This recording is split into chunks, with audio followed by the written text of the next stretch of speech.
vẫn chưa hay rồi lên châu á chùa châu có ngay bốc xếp cái phút châu hoàng tết chỉ cần chuông đón chu nè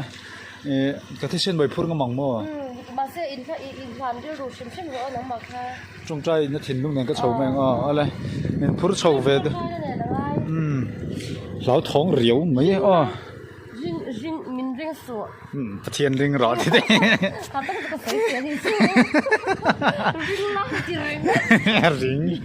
lẽ chán rồi lẽ chán xin tệ lẽ không sủa tiếng nghe com ủ nó trường á cái gì tiếng com đó mày cái chuyện niệm đâu有话了cái chán sầu tập从来也没 sầu lại lúc đầu sớm cái bế xe rest pop rồi thì khăn lúc ngay sự bình tĩnh rest pop là thì khăn chán sầu speed khăn là tròn tròn rồi让你做床哪样 cho không được cái thì or là mà thiếm tổ lúc tụi ngô thấy phân trắng phẳng trắng phẳng để cho biết ba mươi để vềกันthơ thoáng ôi ôi ôi ôi mình sốt thật đó nó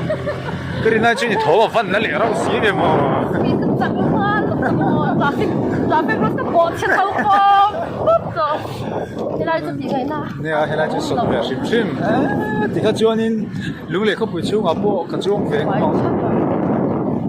đi xin đi ra là mà về là không phải tổ chức cần khăn làm tổ chức đâu lên thì anh in còn cần thiệt lên đi rồi vẫn mặc về thiếm thì tổ mặc lúc tiêu cái thật tôi đó chứ mà lẽ cần thiệt ta cần cụm lắm